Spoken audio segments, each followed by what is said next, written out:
Now, after yet more controversy at the National Assembly, let's attempt to lift the hood on the nettlesome, raging issue of tax reform in Nigeria, a subject around which the Senate's biggest lawmakers have been clashing with each other across the regions. And yesterday, it all blew up in the chamber when the Senate leader, Opeyemi Bamidele, attempted to move for the suspension of what's known as Order 12 to allow members of President Tinubu's economic team into the Senate to try to explain the president's tax reform bill to lawmakers. That move became the lid that let off the gunpowder, and it was met with fierce opposition. As the row deepened, the rhetoric boiled over, heating up into a shouting match amid claims of insults and demands for an apology. Mr. President, you will have your way, but I can have my say. You can use the gavel, and I will use my voice. This thing is very sensitive. Our people have been dominated by this matter. You sitting there to say it's rhetorics, I think it's very unfortunate, and you should apologize. It's not an offense. Nobody used that against you. In the context it was used, it wasn't used against you. It was a general statement. I therefore rule out of order.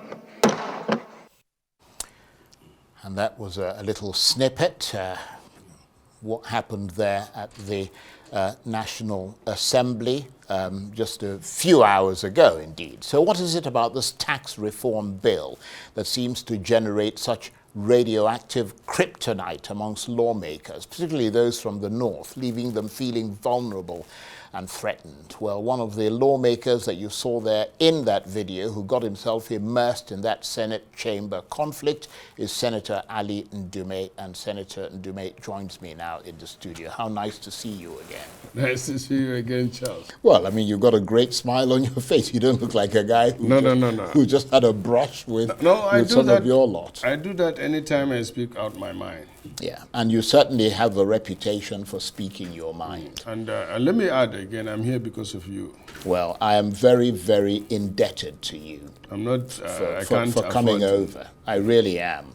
And that phrase, you might have your way, but I will have my say, has become a sort of defining Ndume phrase, and is likely to become something of an Ndume motto. You know, it's a bit like when Margaret Thatcher said, "You turn if you like, the lady is not for turning." That became immortalized in history.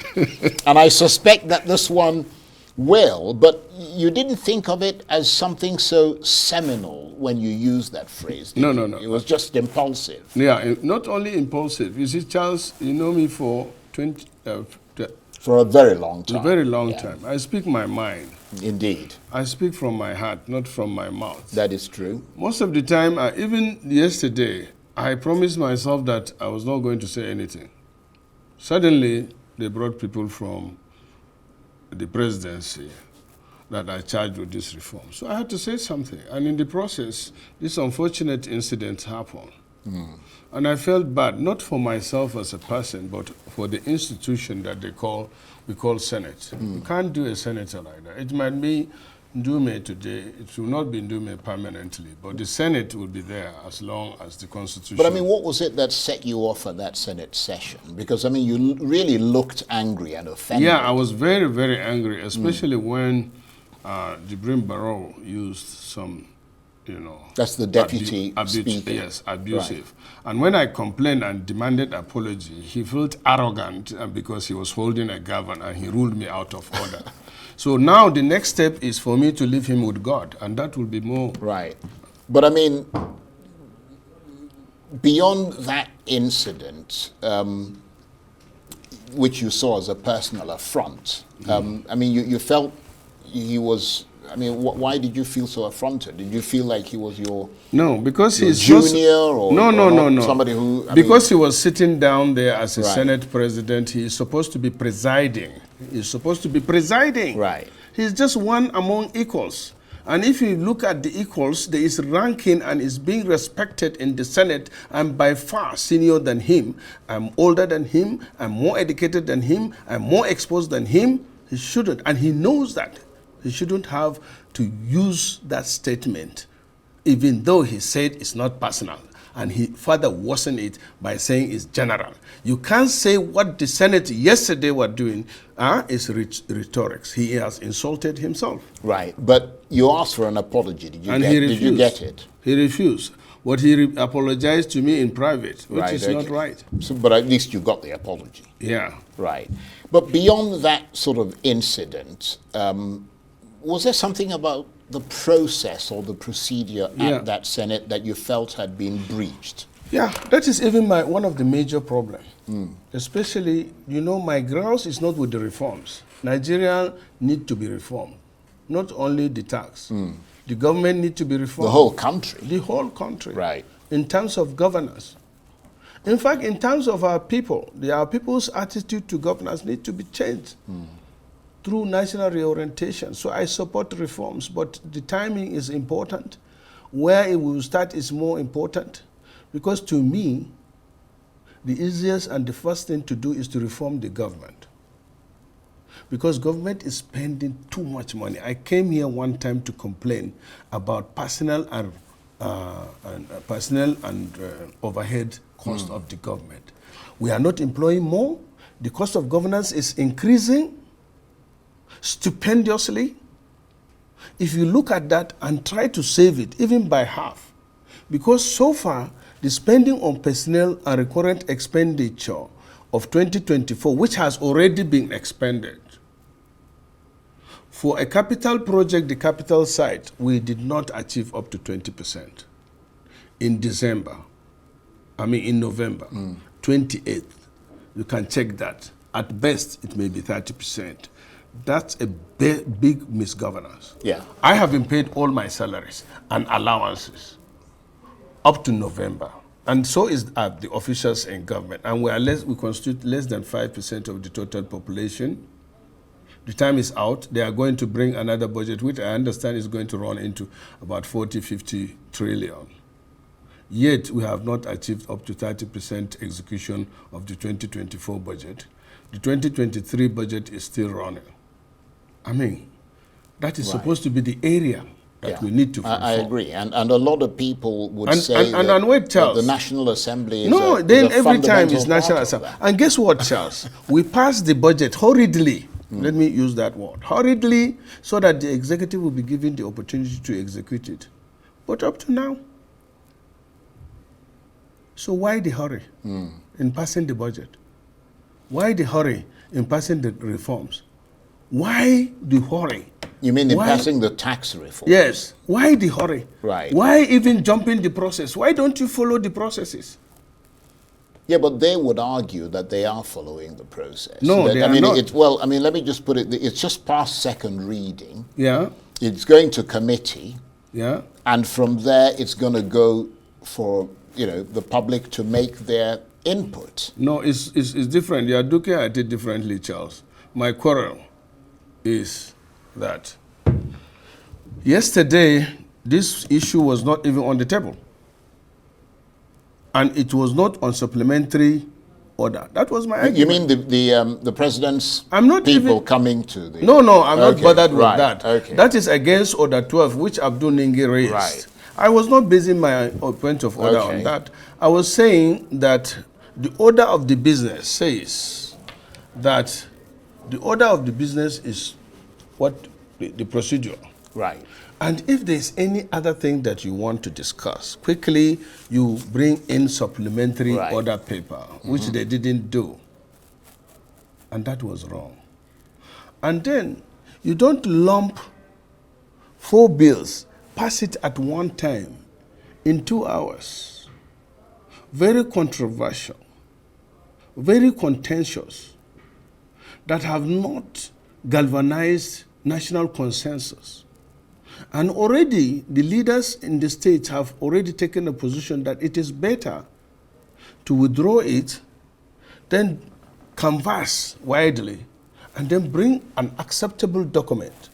When you say it's an executive bill, yes, but the governors that are part of it, the states, not even the governors, are part of the executive bills because it affects their interests, and that means it affects my interests. Yeah, but I mean, there will be a public hearing. No. As That part is of the supposed to come process. after, before they bring the bill. What I'm talking about now is not about public hearing. But that doesn't happen Wait with now. bills generally, does No, it? I mean, do you go and every bill that comes to you, you sort of run around No, the that place is and- it. No, Right. I mean, you're confusing things, Charles, it seems. What I'm saying is under normal circumstances, even such policies and reforms, you even have to say it when you are canvassing for the votes of the citizens. Donald Trump, before his swearing in, he has already talked during his campaign that he's going to reduce taxes.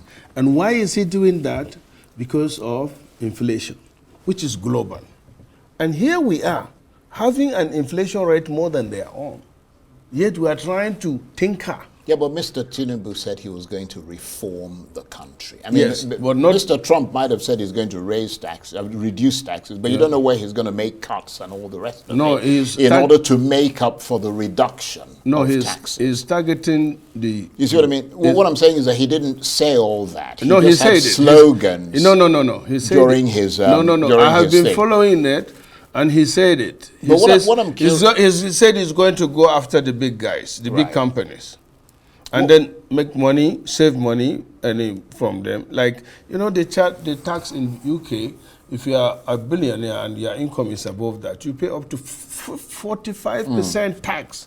But what I'm curious is the part of this bill that really irks you. Because, I mean, we've had a lot of, people within the community, even some people from northern Nigeria who are members of the National Assembly, who've come to where you're sitting now and said they don't see any problems with it. That in fact, that it is good for the North. No. I don't want to say that. Well, Wait a minute. Let me just make this point very quickly. I'm trying to understand what part of the bill that actually irks you. Is it the bit that deals with, it's the bit that deals with VAT. The government says it will help the poor, improve and streamline tax collection. You're concerned about derivation or lack of consultation, I'm trying to understand what is inside that tax reform that really gets your goat. There are four. One, and important, is the timing. The timing is wrong. I came here and told you. Right. When you say timing, what do you mean? Timing, the time that Nigeria is going through does not warrant talking about any kind of reform that will touch on tax, except if we are going to abolish it. But the North has been complaining about the fact that a lot of the VAT goes to states where the places are headquartered. No, that's one of the reasons No, they're we are reforming. getting to that. Let me tell you, that's part of it, Charles. First, as I told you, is the timing. Nigeria is going through the most difficult time because of inflation, poverty, and our exchange rate, which is tied to dollars, that makes every price of commodity go up. The timing, number one, is wrong.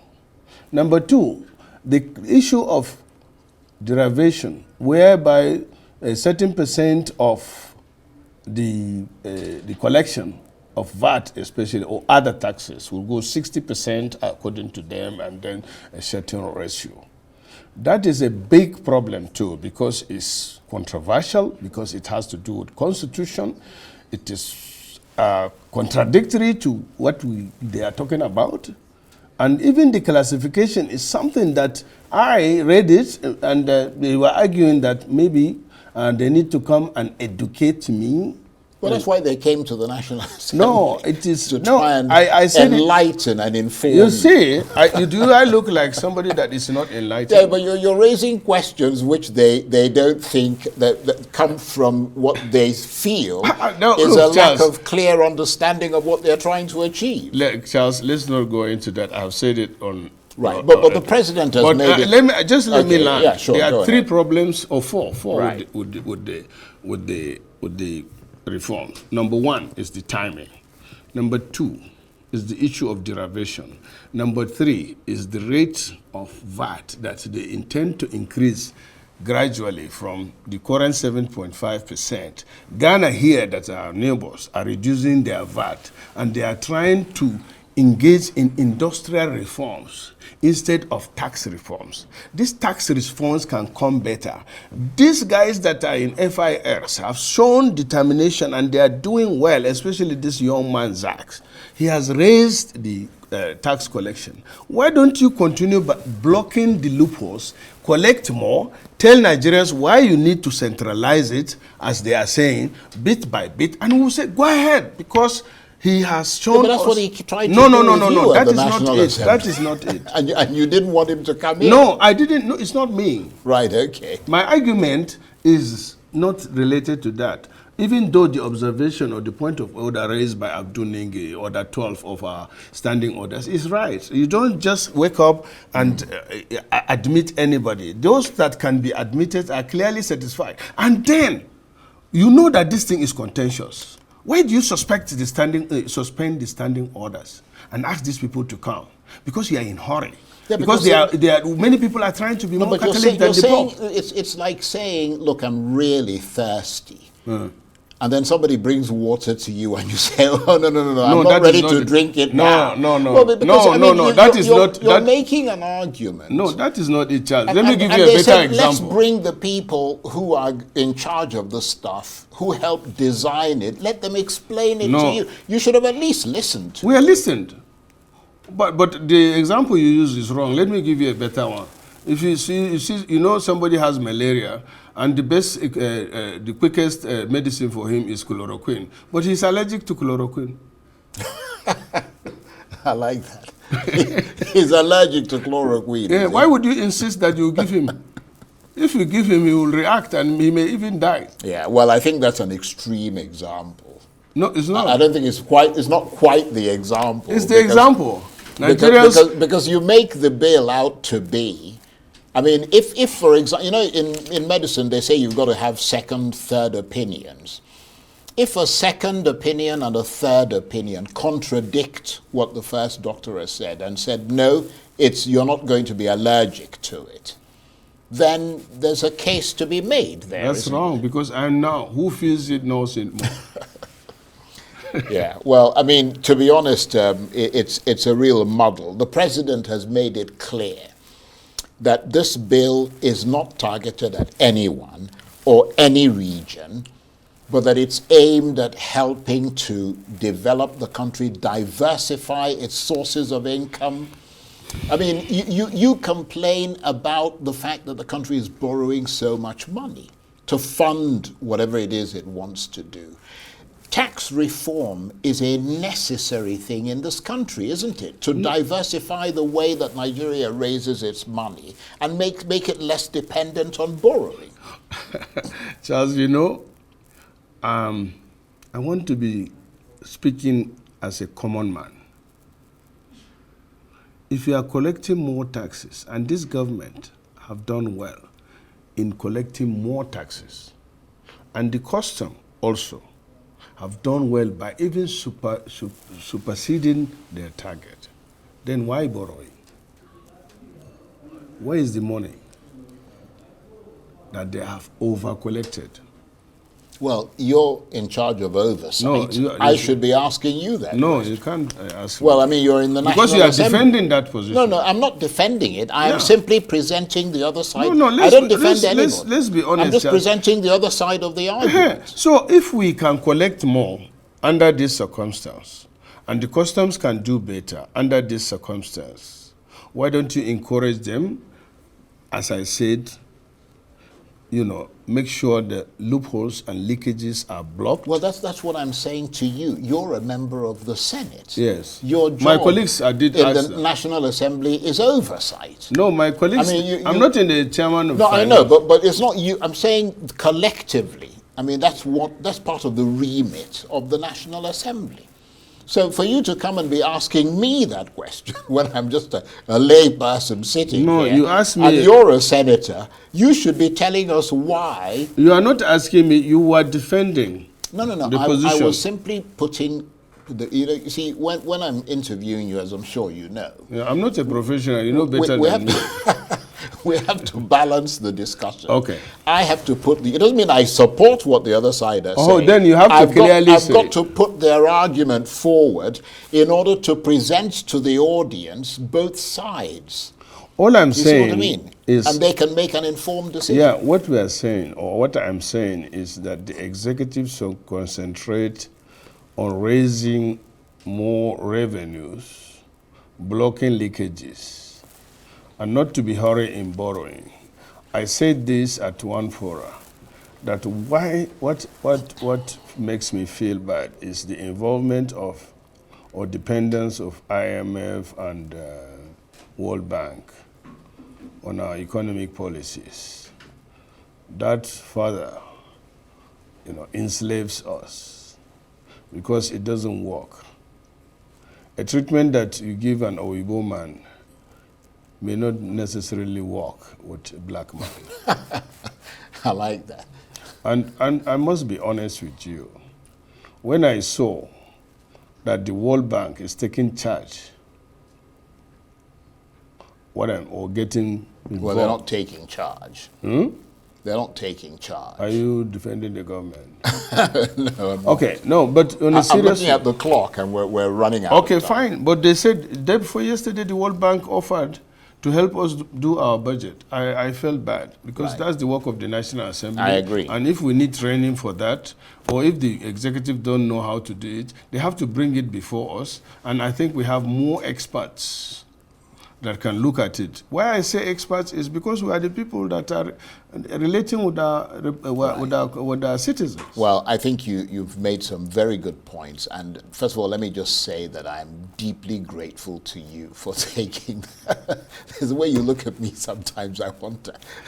No, because I mean, I honestly, have you ever seen me here except Shagari? I don't know where he is now. But, I come here based on invitation of people that I cannot disappoint. Right. Well, I appreciate And you are one that. of them. Or Thank in you. fact, you are the first. I thank you very much indeed, Senator Ali Ndume, for taking the time to talk to us and to be here. I mean, I'm really grateful to you. Thank you very much indeed. Thank you, Charles. That's it for this edition of Arise Prime Time. Join us again tomorrow. From me and the entire team here in Abuja, bye-bye, and thank you for watching.